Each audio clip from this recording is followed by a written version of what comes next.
Good morning, good evening, good afternoon, good night, good day, good to see you. Thank you for coming back for another episode of the Cozy Corner of Cinema. I just woke up, have my coffee right here, man, and we're ready to talk. I hope you're all doing well, keeping up with your art. I hope you're using your time wisely, not wasting it on pointless conversations, interactions. Hope you can look back on your week and go, a lot was accomplished. And speaking for myself, the only person that I can tell you that it was a very accomplished week. I'm about halfway through this book I picked up. I like to read a lot. I just finished a couple books and I'm on this one now. Written by a man, Charles Elton. It's a book all about the production and aftermath of Heaven's Gate, directed by Michael Cimino.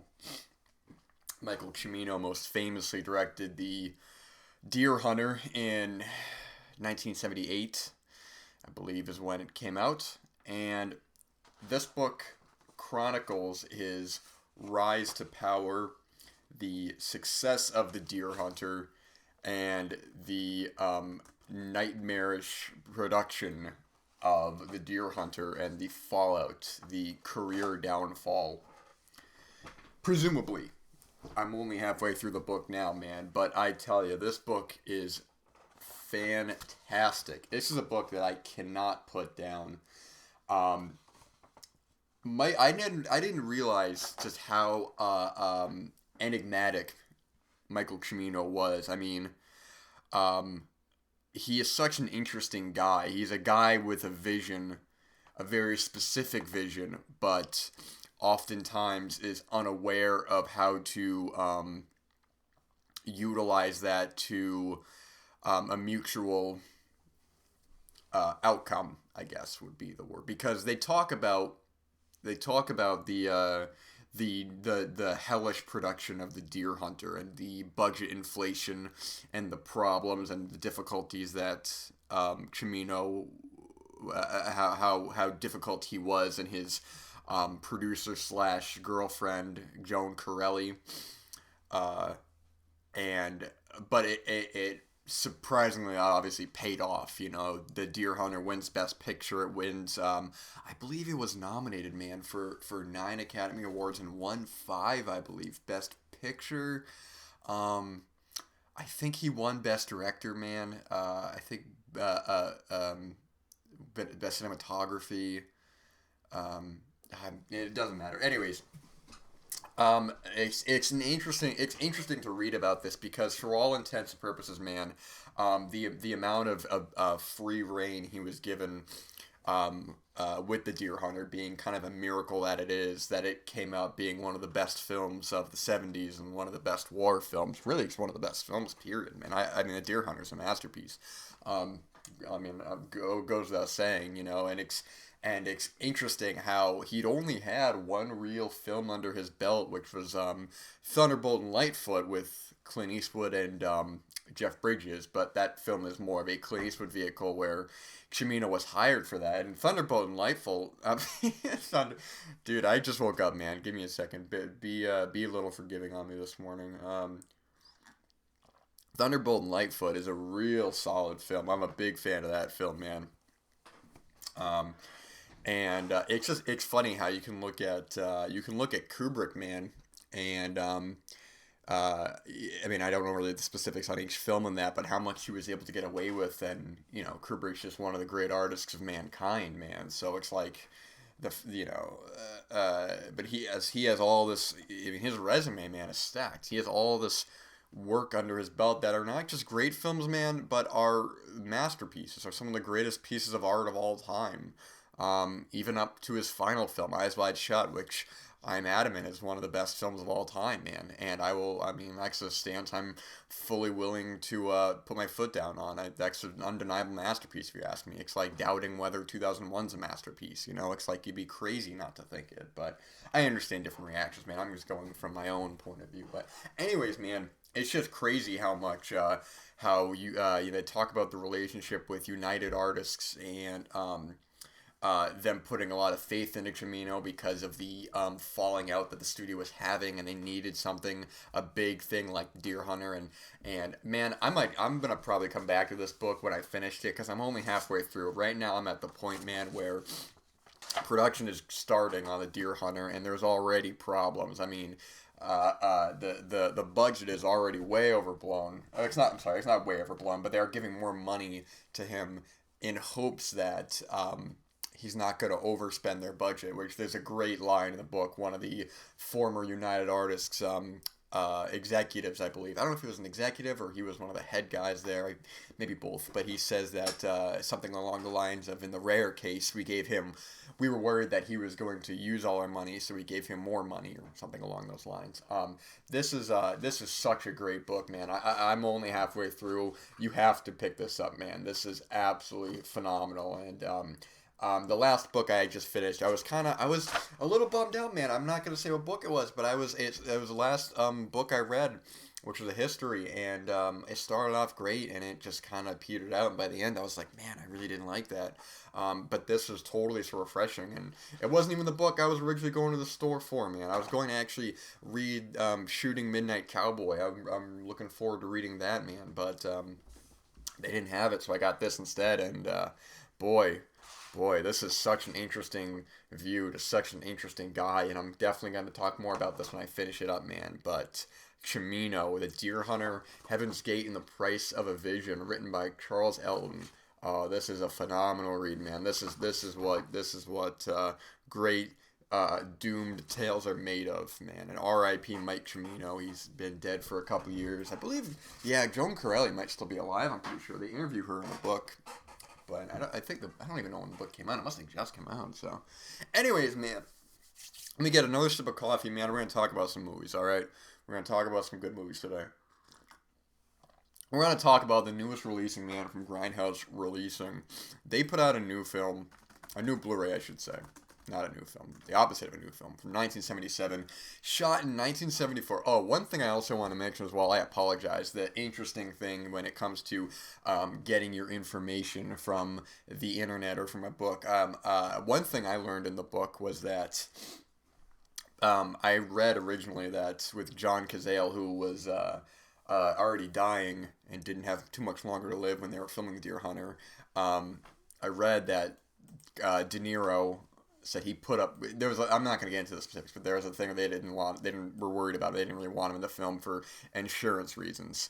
And De Niro said that he put up money to keep him in the film, and the book actually refutes that and says that it was a totally different situation, and that's not true at all. So interesting, man. You got to read more, man. You can't trust everything you read online. And I'm not saying that every book is all facts, but I'm just saying, man, I trust the guy who's writing the book more than I trust the guy who's typing it in, pressing enter, and then go having a hot dog, man, you know? Anyways, man, we're talking about Death Game. All right, 1974, released in 1977. This has a great 3 lead cast in this, man. You got Seymour Cassel, you remember from Minnie and Moskowitz and Rushmore. Oh, I love Seymour Cassel, man. He's the best. Sandra Locke, talking about Clint Eastwood before, with the connection there, and Colleen Camp, and this film was remade in 2000. Well, I believe this actually might be a remake as well. It was remade in 2015 by Eli Roth, directed that movie Knock Knock. You had Keanu Reeves, what the hell's her name? Lorena Izzo, I think is her name, and Ana de Armas, I think. Or I don't know how to. Yeah, Anna, whatever her name is, man. Anyways, man, but this is a solid setup. You have Seymour Cassel, who his wife goes away because I think the kid was sick or something like that, or she had to go from family obligations. Anyways, these 2 chicks, Colleen Camp and Sandra Locke, they come into his house, and they're kind of acting really flirty, persuading him, and eventually he ends up sleeping with both of them, and from there they're just a total menace on his life, and it's a great power play.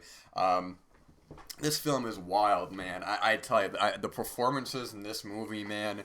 I mean, it's like at times it feels like a Looney Tunes cartoon, but in a good way. Sandra Locke and Colleen Camp are totally playing it up. Sandra Locke, it looks. I mean, she's got these wide eyes in the movie. She is yelling and just acting like a psychopath, man. And what I find funny, I don't know if this is intentional or not, man.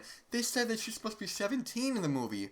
Sandra Locke was about 30 when she made this damn movie, man. There ain't no way that she was supposed to be a 17-year-old. Okay, 77. So actually, she maybe was probably a couple years younger, 25 or so, or 26. I'm whatever. Ain't no way she is 17. That is more unrealistic than anything going on in this movie.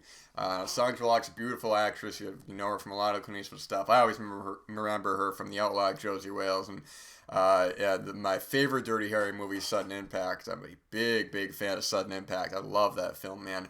But she is great in the film, and Seymour Cassel is dubbed the whole movie, and man, it seems like it. I don't know what was going on with the dub in this thing, man, but they got the goddamn janitor to do it pretty much. I mean, it doesn't sound too bad at times, but I think if you already know Seymour Cassel and a lot of other films, you know what he sounds like. And even if you don't know, man, I mean, the voice just doesn't match. It really just feels kind of odd. There's one sequence in particular where he's yelling at the two of the girls because they're, well, I don't want to give any spoilers away, but basically they're doing something very bad involving a fish tank, and he's yelling at them, and man, I don't know if they used a different guy or what, but it sounds like a damn teenager. It does not sound even remotely like Seymour Cassel in the slightest. Not even someone that, it doesn't even have to, like, you know, voice totally has to sound like his. I'm fine with that, man. It's fine. Hey, man, I understand it's your job, but man, I tell you, it sounded like a damn teenager. I was telling a buddy of mine, and he thought the same thing. He said, "What is going on in the sequence?" And I tell him, man, I don't know. But man, it's a fun movie. It's totally off the wall. There's a song they play at least 4 or 5 times. I'm not gonna sing it for you, but it'll get stuck in your damn head. The movie opens in a very unique title sequence with these drawings, look like a kid's drawing, and it's very memorable, man. I think people often take for granted how much of an impact the title sequence of a film can really lay out the rest of the film and be memorable in its own right. Think of Enter the Void, think of Lord of War, think of these great title sequences. Watchmen. I know I'm going for kind of recent examples. These are just the ones that immediately come to mind. But the title sequence in this film is terrific, and like I said, that song gets stuck in your damn head. As it goes along, it becomes more into the third act when it becomes kind of really more of a plot, like a minor plot point than the plot of the film, because they say they're gonna kill him. That doesn't really come until way late in the film, and even then, it's actually fairly brief, the resolution of that. But I'd be hard pressed, man, not to talk about the ending of this film, and I'm not gonna spoil it. But let me just get a cup of coffee, and I'll tell you about this wild ending, man. And there's a lot of films we watch and you feel like they kind of ran out of time. Or they hit you with an ending like such a gut punch that you just don't even know how to react. And man, I watched this film by myself and the ending was happening. And, you know, I was like, okay, it's going to wrap up here. This is happening. And we're going to, you know, cut the credits or anything like that. And then something happens, man, in the last 3 seconds that caught me so off guard and made me laugh out loud. If I had milk, I would have spat it out, man. Something happens at the end of this film. Oh my god, man. If I saw this in an audience, the audience would have tore the damn house down. They would have had to call the police to hold people back. They'd be saying, what's going on here? They'd be saying, they're tearing the house down. Did you see that ending? And I think the police would go, you're right, sir. I'll be on my way. Oh my god, man. I don't know what was going on in the ending of this movie, but it caught me so off guard and made me so happy and made me laugh so hard. Oh my gosh, it was such a wild. It's like there's a film I can easily compare it to. I'm not gonna say what it is. But let me say it's a certain Peter Fonda movie that if you've seen it, it's a similar situation like that. You get to the end of that movie, one of my favorite movies, and you get to the ending and you go, oh my god, I can't believe they just ended it like that. And this is exactly what it is, man. Grindhouse Releasing, man, they just do an amazing job with their prints. This is a beautiful restoration that I believe was only available on a low quality DVD. I don't know how readily accessible this was before.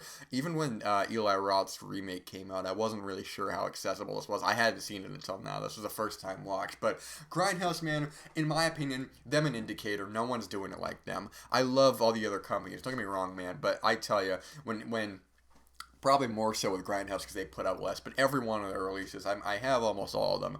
The only ones I don't have are, I don't have Corruption, and I don't have the DVD of Vic, and there was one other thing they put out. It was like a sampler, not a sampler, it was like a CD thing. It was like a music thing. I'm not really sure, but I have all their other releases, and they're all top notch, man. They're loaded to the brim with features. The packaging's phenomenal. I mean, it's one that you give to somebody as a gift, and they you're that's a film school right there, man. You don't have, and you know what? Probably only costs about $40, and this film, which I thought was so much fun. And for a film that I'd heard about for a little while, not expecting much, because, just because the Grindhouse put it out doesn't mean I love everything they do. Like, I think The Tough Ones was the last one, and that was a pretty cool movie, man. And for the Poliziottessi, however you say, Poliziottessi films, they're not really for me, but it was still a cool film, man. But this one was just such a total surprise, and I just had a lot of fun with, man. To my knowledge, this is coming back in print because there was a limited release of about, I believe, 2,000 units of this, man. That came with a limited edition keychain, which is a little fun thing that Grindhouse likes to do. Think of the syringe needle for I Drink Your Blood, or the controversial puzzle, The Pieces. If anyone remembers that whole scandal online, good times there. But man, you gotta check this one out, man. If you like really claustrophobic, one location kinds of, well, mostly one location. They go outside a couple times, but yeah, man, I had a lot of fun with this. This is Death Game, definitely worth your time. When you make coffee just right, man, there's nothing like it. When you make your own coffee, I don't go to any places to get coffee, man. I've been burnt too many times. McDonald's used to have some good coffee, but you'd have to get it like when it was at the right. Like somebody right had to make it, man. I used to work nights a lot, and there was a McDonald's down the street that was open 24/7. So I spent a lot of nights after work late going there and getting food and a coffee. And some nights it was the best coffee I had, and other nights it was just an amalgamation of wasted money and cream and sugar. But this coffee right here, man, is something else, and I'm very, very happy to be drinking it right now. Which leads us into the next film I want to talk about. A little more serious, and I'll try to be more respectful when I talk about this next film, because I'm going to be talking about a documentary. I don't talk enough about about documentaries in my probably one of my very favorite kinds of films. And when I always say when you see seeing a great documentary is sometimes better than seeing a great film, because you get so sucked into the story of it, and you find yourself going down that rabbit hole of wanting to know more and what's happened since the release of the documentary. And anyways, man, controversial documentary. Which is actually a kind of another, I thought about doing another discussion about some controversial documentaries, because controversial movies is one thing. You hear about some films like Salo or a Serbian film, and both those are great films, don't get me wrong, but it's more about the content. Why are they controversial? Because they're extremely either grotesque or disturbing in nature, and but a documentary is something else. Certain documentaries that you wonder, is it because of the content? Is it because of how it was portrayed?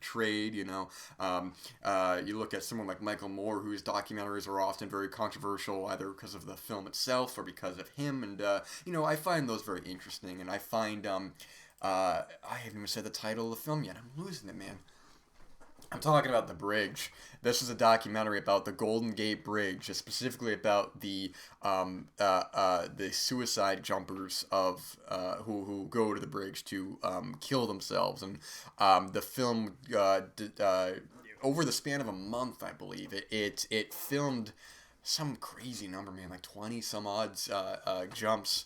Or I think 25 or some number like that. And the filmmakers, they focus on a couple of the people, and we see their loved ones, and talk about kind of who they were as a person, and what led them to do such a heinous act of self-harm. And this was a film that was controversial, man, because of a couple different reasons. One, because I read that the filmmaker Eric Steele apparently I guess you have to have a permit to even film like a public monument, not a monument, like something like, I didn't realize you needed a permit. Like if you wanted to film like the Statue of Liberty or a documentary or something, I don't know how exactly that would go, but I guess you needed one to film this. Anyways, man, but he said he lied kind of about what he was. I'm not getting into the specifics about for time. But he lied about what exactly the footage was being used for. And actually, going into the controversy is that the documentary does show various suicides in the film. People jump to their death. And right off the bat, there's a man who jumps and he hits the water, and next the title card comes up, and that will give you an indication of whether or not you want to continue the rest of the film. It's nothing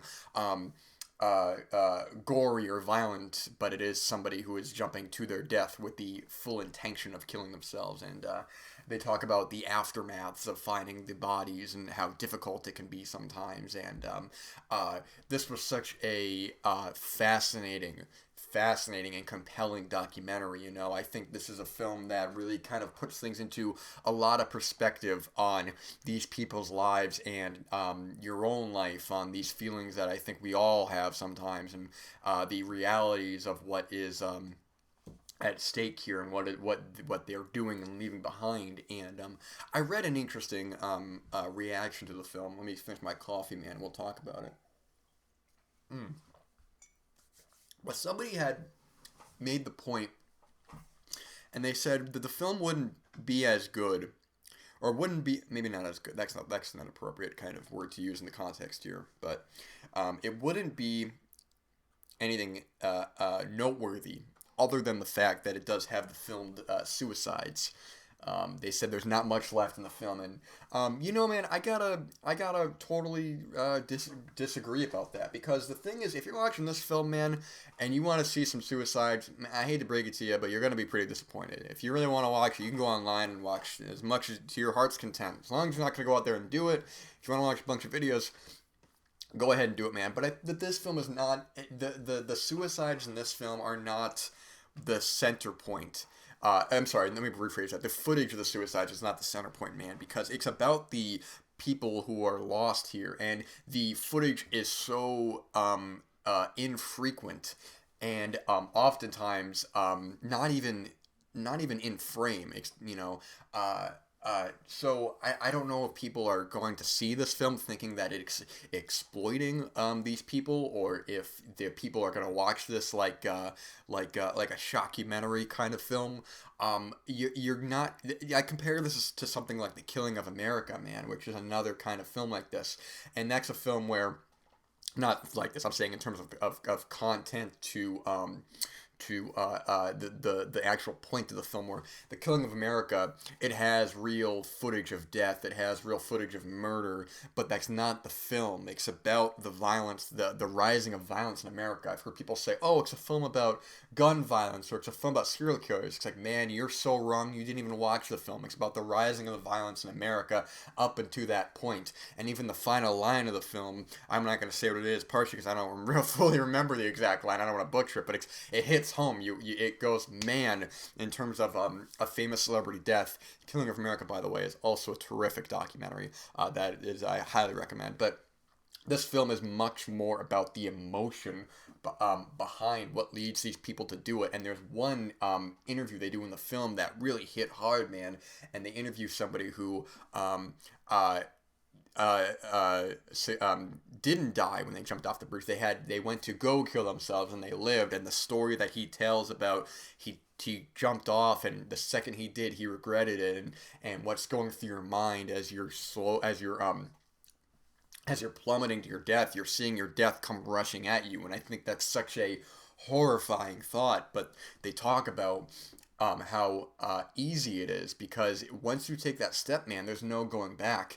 And it's not, so we see people who kind of go back and forth, and do I want to do it, do I not want to do it. We follow this one person who is kind of the wraparound of the film, this rocker kind of guy who ends up capping off the film, and we find out, we know that he ends up dying he ends up killing himself, and it puts into, we follow him the whole film, we jump back and forth here and there. We see his family, we see one of his close friends talk about what was going on, man. And then at the end of the film, he has the most in frame suicide. There ain't no missing it, man. I mean, it's got two angles too, which is even crazier. But one, the shocking visual content of the way that he kills himself, and two, the way that he does it. It very after everything you just saw, it really just kind of, it's a gut punch. And two, because we've gotten to know him throughout the last hour and a half, that it makes that hit even harder, seeing him go. And I think that's what I can't get behind people who will say that this film was exploitive, or people will say that without the actual suicide footage that there's not much there. I have to wholeheartedly disagree, because you could still have those same shots but just not show them, the people committing the act. And I think maybe some impact would be lost visually, man, because you're not getting that actual impact of the suicide, but you are getting knowing that in a couple seconds after that footage cut, that person was gone, man. This is less about why people do it at this specific Golden Gate Bridge, and more about why these certain people have done it. And it's a fascinating, heartbreaking film, and these kinds of documentaries are, I think, the strongest to see. Issues that may seem difficult, or we don't want to talk about it or confront it, I think make for the best and most startling films that will change your life. You see a great film that can change your life. You see a good documentary that can change your life, man. And I don't watch any of the Netflix stuff. I'm a movie guy. I don't care about no miniseries or TV series. I don't watch any of that, man. My time is precious, and I want to watch it. I want to use it watching movies and working on my art. But I've heard about that, Making a Murderer, or how to make what's that show called, Making a Murderer, and the outcome of that to real life. And I know that Tiger King show was really popular. And that's what great documentaries do, man, is that it bleeds into the real world, and it puts an impact on the people involved's life and your life, man. I thought about doing something where I talk about some controversial documentaries, because I was looking at a list, man, and I was surprised at how many I had seen. I think there's a couple big ones I hadn't seen. I still want to see The Act of Killing and the Look of Silence. I've heard those two are phenomenal documentaries. I don't know why I haven't seen those yet, but a lot of the big ones I've seen: Titicut Follies, Earthlings, a lot of these ones that people talk about as most disturbing or most controversial, Nanook of the North. I would love to talk about sometime, and maybe I will, man. I don't know, but I feel like these kind of films are not the content. I guess like any controversial film or book or any kind of art, the content overshadows the quality. In terms of, oh, this film is so extreme. Oh, they cut this guy's eye out and they did this. Well, how's the film, man? I mean, it's a film. It's not real. It's special effects. So when you get films like I don't know, man. Like I said before, like Salo or Serbian Film, which I think are both phenomenal films in their own right. People go, oh, they're just extreme films. There's no content there. They're just extreme. It's like, man, you didn't even watch the movie. You were so focused on the surface level, you couldn't even look beneath it, man. And that's your fault. But anyways, man, I'm going off on a tangent. I tell you, today, this was a very productive conversation, and I hope that you check out one or both of these films, man. Death Game and The Bridge, two very different kinds of films, but the power of cinema, man. One of these films gave me a good time, made me laugh, and made me happy, and the other film made me think and made me really kind of reflect about a lot of my own life and a lot of the challenges that I've faced, and the courage that we all have to keep on going, man. No matter how bad things get, I think cinema is important to really kind of make us look within and think back and look at ourselves. But anyways, man, I'm not gonna go off on a tangent there. So anyways, guys, that's all I gotta say, man. I'm gonna get myself some more coffee. I hope you all have a very productive day, a very productive weekend, a very productive week. Don't waste it. Use your creative passions to work on your art, and enjoy the rest of your day.